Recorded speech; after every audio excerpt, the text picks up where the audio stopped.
Well, it was a wet start to the day for Northern California, parts of the valley and foothills seeing some rain overnight and into the early morning hours. On the left-hand side of your screen, a look at the conditions on the roads in Linda late last night. And in the Sierra, snow coming down this morning. On the right, that was along I-80 earlier today, courtesy of Live Tracker 3. And the snow in the Sierra making it a KCRA 3 weather impact day for the region. And now let's go and take a live look outside across our region from the valley to the Sierra, thanks to our SkyCam network. Here's Sacramento on the left. We've got pretty much a sheet of clouds still hanging over the capital city right now. In Lake Tahoe, we have some pretty thick cumulus-looking clouds overhead. Thanks for joining us at noon. I'm Lisa Gonzalez. And I'm Cecil Hannibal. Let's go straight ahead to our meteorologist, Dirk Verdoorn, who's tracking all for us. Dirk, where is the rain right now? Yeah, we're looking at the rain starting to taper off in our forecast area. It's shifting north at this point. And so right now we're still tracking the rain, and we have some wind, a little bit of wind, not too bad in the valley, but where we are seeing stronger winds are going to be in the Sierra and along the coast of California.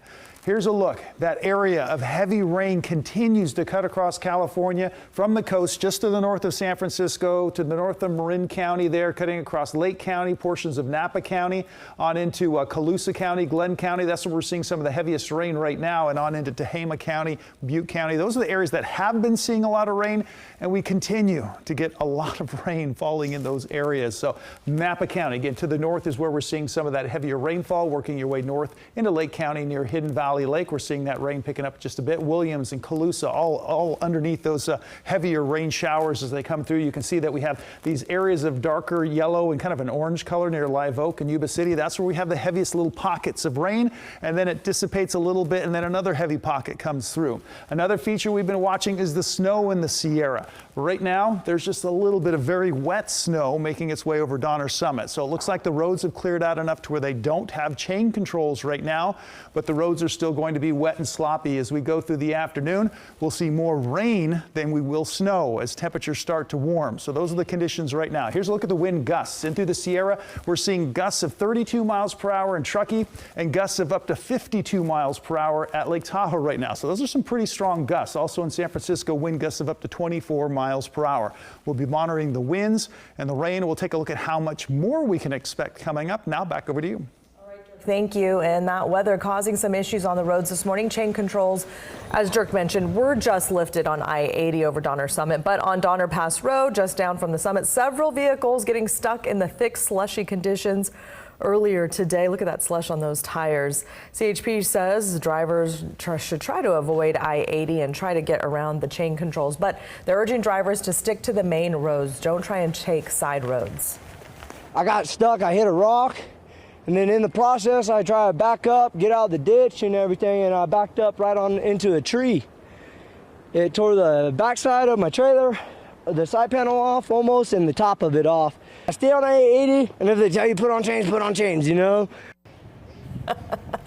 That's why we say stick to the main road, even if Google or something tells you to go otherwise, don't try and do it. Again, chain controls have been lifted for now. Our crews on the scene say it does not appear that anyone was injured in that crash. Both drivers were seen out of their vehicles and talking with CHP officers there.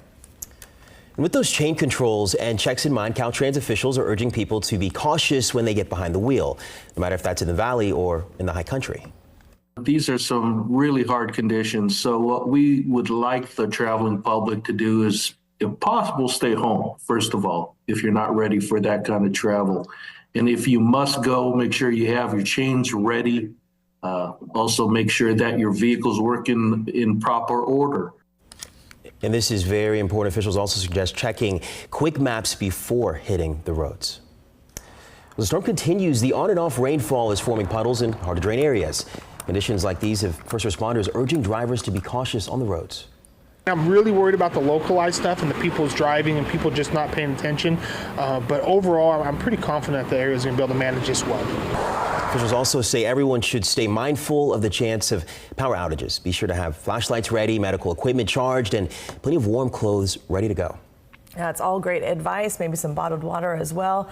You can track the system as it hits your neighborhood. The interactive radar is a great tool on our KCRA 3 app. It's free to download, especially when you want to duck out between rain showers. This will show you when the rain is coming, where the rain's falling. The app is free to download. Turn on notifications for real-time updates.